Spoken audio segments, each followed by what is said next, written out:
নমস্কার, রসনার বাসনাতে আমি একটা নতুন রেসিপি করে আপনাদেরকে দেখাবো। এখানে আমি একটা বড় বাটির মধ্যে আমি 4 বাটি আটা নিয়ে নিচ্ছি। এই রেসিপিটা আপনারা করে দেখবেন, খেতে খুব ভালো লাগে। রোজ এই একই রুটি একটু আলাদা লাগবে। এটা আপনারা যে কোনো তরকারি বা সালাড, আচার এর সাথে খেতে পারবেন, খুবই ভালো লাগবে খেতে। একবার বানিয়ে দেখবেন, একটু অন্য রকমের।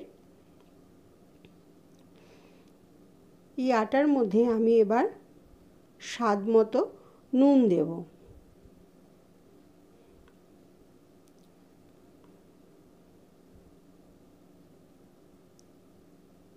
নুন দিয়ে দিলাম। এবার এর মধ্যে আমি দেব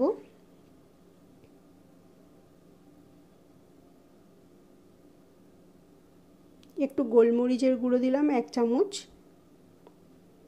একটু গোটা জিরে দিলাম 1 চামচ,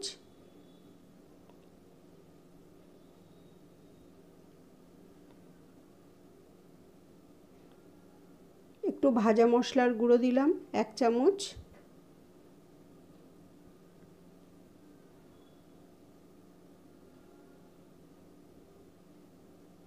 আর দিচ্ছি আমি বেসন।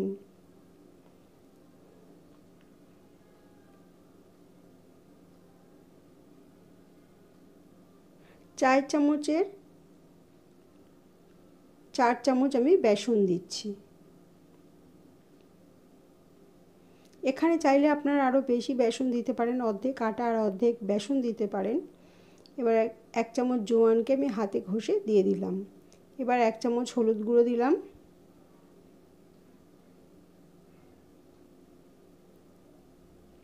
আর একটু দিচ্ছি ধনেপাতা কুচি, 1 মুঠোর মতো ধনেপাতা কুচি দিয়ে দিলাম।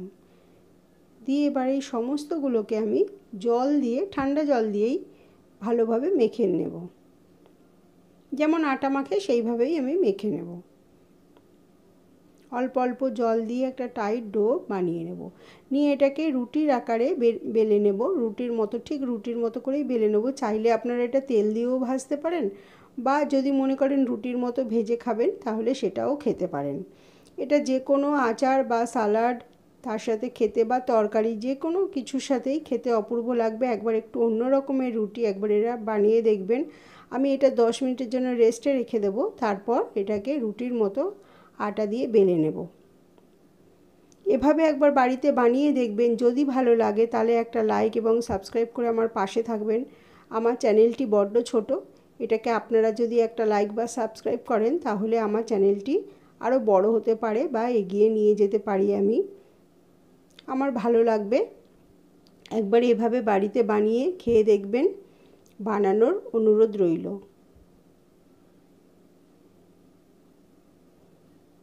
আমার রেসিপিগুলো কেমন লাগছে আপনাদের যদি কমেন্ট করে জানান তাহলে ভালো লাগবে, বা যদি কোনো ভুল ত্রুটি থাকে তাহলে আমি সেগুলোকে সংশোধন করে নেব। এবার আমি রুটিটা বেলা হয়ে গেছে, এবার আমি এটা চাটুতে ভেজে নেব।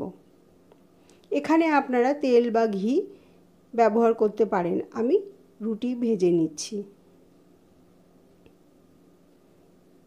ভালোভাবে ভেজে নেব, যেমন রুটি সেঁকে আর কি, সেভাবেই আমি সেঁকে নেব।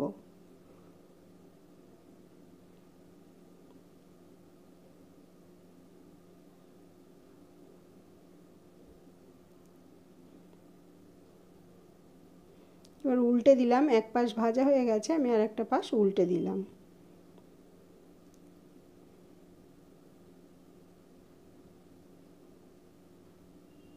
ভালোভাবে উল্টে পাল্টে ভালোভাবে আমি রুটিটাকে ভেজে নেব।